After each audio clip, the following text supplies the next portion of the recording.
Welcome to wrestling remakes Tamil channel. இந்த வீடியோவில் எதை பற்றி பார்க்க போகிறோம்னா, ரோமன் ரெயின்ஸ் வந்து பார்த்தீங்கன்னா ஃபைனலி ஸ்மாக் டவுனுக்கு வர போகிறாரு. அது எந்த டேட் என்று கன்ஃபார்ம் ஆயிடுச்சு. அண்ட் கெவின் ஓன்ஸ் வந்து பார்த்தீங்கன்னா ஒரு டைட்டில் வின் பண்ணியிருக்காரு. அது என்ன அண்ட் பென்டகன் பற்றி ஒரு அப்டேட் வந்து வந்திருக்கு. WWE ஒரு டீஸ் பண்ணியிருக்காங்க. ஸோ ஓகே, மறக்காமல் நம்ம சேனலுக்கு புதுசாக வந்துருந்தேன்னா சப்ஸ்கிரைப் பண்ணிக்கணும்பா. இன்றைக்கான கொஸ்டின் என்ன, இந்த ரெண்டு மேட்ச்சில் உங்களுக்கு எந்த ஒரு மேட்ச் வந்து ஃபேவரட் சொல்லி மறக்காம கமெண்ட். ரா நெட்ஃப்ளிக்ஸில் இந்த மேட்ச் தான் பார்க்க போகிறேன் அப்படின்னு சொல்லுவீங்களா, அந்த ஒரு மேட்ச்சை மறக்காம கமெண்ட் பண்ணுங்க. நம்பர் ஒன் எடுத்தனே, அதாவது இப்போதைக்கு சிஎம் பங்க் வாசஸ் செத் ராலின்ஸ்க்கான ஒரு மேட்ச் வந்து ரா நெட்ஃப்ளிக்ஸில் புக் பண்ணிட்டாங்க அஃபிஷியலி. ஸோ ஓகே, இப்போதைக்கு இந்த ரா செக்மெண்ட் வந்து பார்த்தீங்கன்னா ஒரு ஃபயராக இருந்துச்சு. ஃபஸ்ட்டு டெபியூட் ஷோவே வந்து பார்த்தீங்கன்னா இவங்களோட ஷோ தான், இவங்களோட செக்மெண்ட் தான் பண்ணாங்க. அதே மாதிரி தான் ரா நெட்ஃப்ளிக்ஸ் டைமில் ஒரு ஃபஸ்ட்டு மெயின் மேட்ச்சே வந்து பார்த்தீங்கன்னா ஃபஸ்ட்டு மேட்ச்சே இதாக இருக்குது. இப்போ தான் செத் வாசஸ் சிஎம் பங்கான ஒரு மேட்ச்சு. ஸோ ஓகே, இப்போதைக்கு இந்த ஒரு மேட்ச் வந்து கன்ஃபார்ம் பண்ணிட்டாங்க. இதில் யாராவது ஒரு ஆள் வின் பண்ண தான் போகிறாங்க. ஆனால் அதிகபட்சம் யாருக்கு ஃபேவராக இருக்குன்னா செத் ராலின்ஸ் சைடு இப்போதைக்கு அதிக ஃபேவராக இருக்கான். அதாவது என்னென்னா, செத் ராலின்ஸ் இந்த ஒரு மேட்ச்சை வின் பண்ணுறதுக்கு ரொம்ப ஃபேவராக இருக்காரா. இப்போதைக்கு என்னென்னா, இவர் வின் பண்ணாதான் அடுத்த ஸ்டோர் லைன் திருப்பியாக என்ன ஆரம்பிக்க முடியும் அப்படின்ற மாதிரி சொல்கிறாங்க. ஏன்னா வந்து பார்த்தீங்கன்னா இப்போதைக்கு லாஸ்ட் நடந்த மேட்ச்சில் பிரான்ஸ் ரெய்டை வின் பண்ணியிருக்காரு. இப்போ இந்த ஒரு ஸ்டோரியில் வர வேண்டியது மெயினான ஆளு பிரான்ஸ் ரெய்டு தான். பிரான்ஸ் ரெய்டு செத் ராலின்ஸுக்கான மேட்ச் தான் ரா நெட்ஃப்ளிக்ஸில் வந்து நடக்க வேண்டியது பார்ட் 3. அவர் இன்ஜூர் ஆனனால இப்போவே வந்து எமர்ஜென்சியாக அந்த ஒரு செக்மெண்ட் வந்து பண்ண ஆரம்பிச்சிட்டாங்க WWE.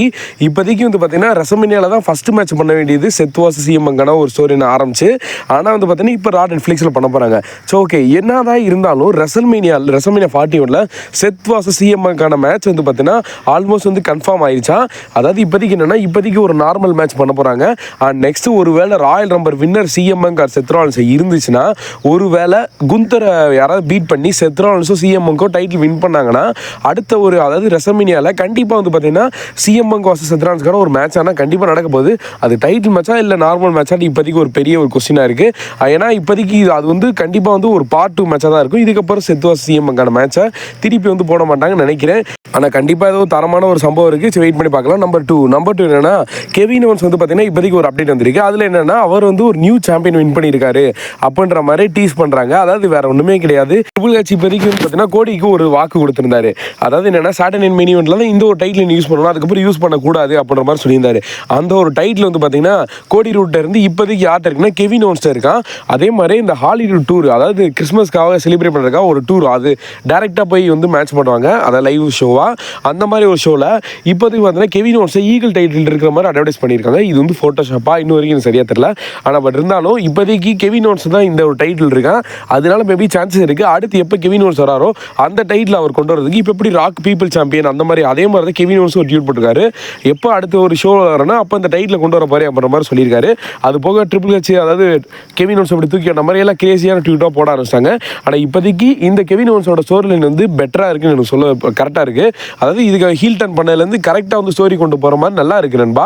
ஏன்னா இப்போதைக்கு கெவின் ஓன்ஸ் ஆனால் என்ன, கெவின் ஓன்ஸ் கூட மோதில் எல்லார்ட்டையுமே வந்து இன்ஜூர் ஆகிட்டே இருக்காரு ராண்டி அண்ட் கோடி ரூட். ஆனால் பட் இருந்தாலும் கெவின் ஓன்ஸ் அடிக்கிற மாதிரி ஒரு ரெஸ்லர் வருவாங்க. கண்டிப்பாக அது ராண்டி கோடியாக தான் இருக்கும்.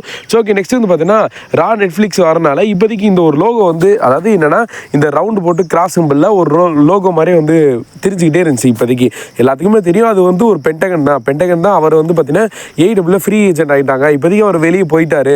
இப்போதைக்கு ராவோட டெபியூட் ஷோவில் வந்து வர போகிறாரு அப்படின்ற மாதிரி சொல்கிறாங்க. ஆனால் என்னை பொறுத்தளவுக்கு இவர் தான் கன்ஃபார்ம், ஆல்மோஸ்ட் வந்து கன்ஃபார்ம் ஆயிடுச்சு. எதை வச்சுனா அப்படி சொல்கிறா அப்படின்னு கேட்டிங்கன்னா, ஜில்லா ஃபட் வந்து பார்த்தீங்கன்னா டியூட் போட்டிருக்காரு பென்டகனை. அதாவது பென்டகன் ரா நெட்ஃப்ளிக்ஸில் வர போகிறதா அவர் வந்து டியூட் போட்டிருக்காரு. வேற ஒன்றுமே கிடையாது. இது வந்து அவர் வந்து எடிட் பண்ணி போட்டதா என்னன்னு தெரியல. ஆனால் அவர் வந்து டியூட் போட்டதுனால கண்டிப்பாக அது நம்பக்கூட வேண்டியதான். ஆனால் உண்மையிலே வந்து ஜில்லா ஃபட் பாவங்க இருக்கிறதுல இந்த சர்வர் சீரிஸ் அதுக்கு முன்னாடி ஒரு 2 மாதத்துலேருந்து அவரே டியூட் போட்டுக்கிட்டே இருந்தார். திருப்பி அதாவது ரோமன் அக்னாலேஜ் பண்ணுறேன் அந்த மாதிரி பண்ணியிருந்தாரு. ஆனால் WWE கடைசியில் அவர் எடுக்கவே இல்லை. பரவாயில்ல, இருந்தாலும் ரா நெட்ஃப்ளிக்ஸ் டைமில் வருவார் நம்ம எதிர்பார்க்கலாம். ஆனால் இப்போதைக்கு வந்து பென்டகன் ஜூனியர், அதாவது ஸ்டார் பென்டகன் வந்து பார்த்தீங்கன்னா அவர் ரா நெட்ஃப்ளிக்ஸ் டைமில் வர போகிறாரு. கண்டிப்பாக இது கன்ஃபார்ம் ஆயிடுச்சு. நம்பர் த்ரீ என்ன, WWE சாட்டர்டே நைட் மெயின் இவெண்ட்னு ஒரு ஷோ நடத்துனாங்களா, அந்த ஷோவோட ரேட், அதாவது வியூஷிப் தெரிய வந்திருக்கு. இப்போதைக்கு வந்து பார்த்தீங்கன்னா இந்த ஒரு ஷோவில் எண்டிங் மட்டும் இல்லைன்னா, ஒரு சிலர் என்ன சொல்கிறாங்கன்னா, எனக்கு தெரிஞ்சவங்க நான் கேட்ட வரைக்கும் இந்த ஒரு ஷோவோட எண்டிங் மட்டும் அப்படி அந்த மாதிரி நடக்கலைன்னா இந்த ஷோ ஆல்மோஸ்ட் வந்து ஒரு மொக்கை அப்படின்ற மாதிரி சொல்கிறாங்க. ஆனால் என்னை பொறுத்தளவுக்கு ஒரு அவரேஜ் நல்லா இருந்துச்சு. இது வந்து லைவ் ஷோ, நம்மளுக்கு வந்து டெலிகாஸ்ட் பண்ணதே ரொம்ப பெருசு. ஆனால் இந்த ஷோவோட வியூஷிப் என்னன்னா 1.590 மில்லியன் வியூஷிப் வந்து கிடச்சிருக்கு.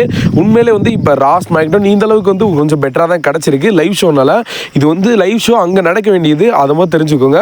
அதை நம்மளுக்கு காட்டி இந்த அளவுக்கு வந்து நல்லா இன்ட்ரெஸ்ட்டாக கொண்டு போய் கடைசி எண்டிங் வந்து மிரட்டலாக முடிச்சிருக்காங்க. இப்போதைக்கு கெவின் ஓவன்ஸை பார்க்கும்போது எல்லாத்துக்கும் ஒரு பயங்கர பயம் வரும். ஏன்னா இப்போதைக்கு நெட்ஃப்ளிக்ஸில் 2025 வந்து பார்த்தீங்கன்னா நியூ இயராவாக வரப்போகுது. அது உங்களுக்கு தெரியும்னு நினைக்கிறேன். அதனால ஒரு சில சூப்பர் ஸ்டார்லாம், அதாவது இப்போ ஃபேஸாக இருக்க சூப்பர் ஸ்டார்லாம் அங்கே ஹீலாக இருக்க போகிறாங்க. ஒரு சில சூப்பர் ஸ்டார்லாம் அவங்களோட கெரியரே வந்து சேஞ்ச் ஆக போகுது. என்னால் வெயிட் பண்ணி பார்க்கலாம். இப்போதைக்கு வந்து அமெரிக்கன் கோடி எனக்கு தெரிஞ்சு ஹீலாக வந்தால் கரெக்டாக இருக்கும். ஸோ ஓகே, நெக்ஸ்ட் வந்து பார்த்தீங்கன்னா WWE வந்து பார்த்தீங்கன்னா ரோமன் ரெயின்ஸாக இது இந்த வருஷத்துக்கு அட்வர்டைஸே பண்ணல. இந்த வருஷம் ரோமன் வரவே மாட்டார்.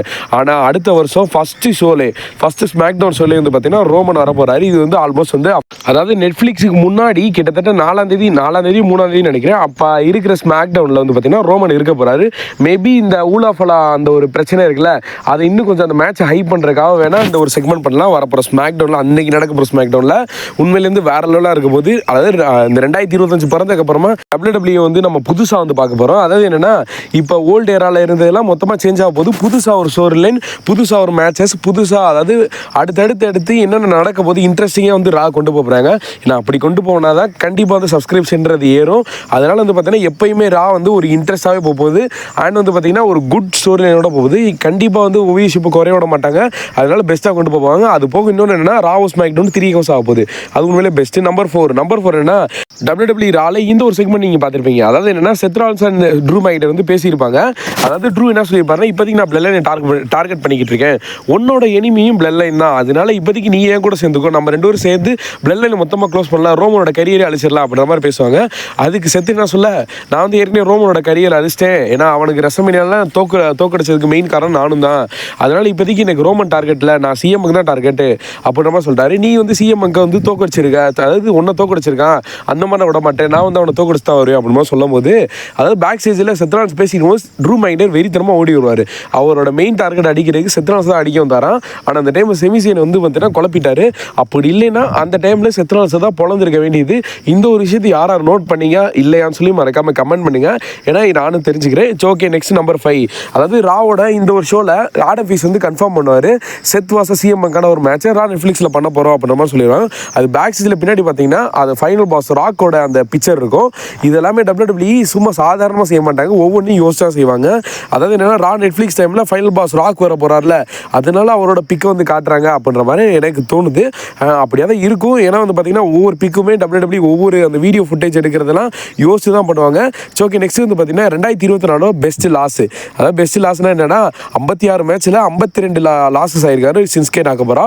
அடுத்து வந்து பார்த்தீங்கன்னா 61 மேட்ச்சில் 50 லாஸு, அண்ட் 68 மேட்ச்சில் 50 லாஸு, அண்ட் 66 மேட்ச்சில் 49 லாஸு. ஃபின்பாலர் அந்த மாதிரி லாஸ் ஆன மாதிரி எனக்கு தெரியல.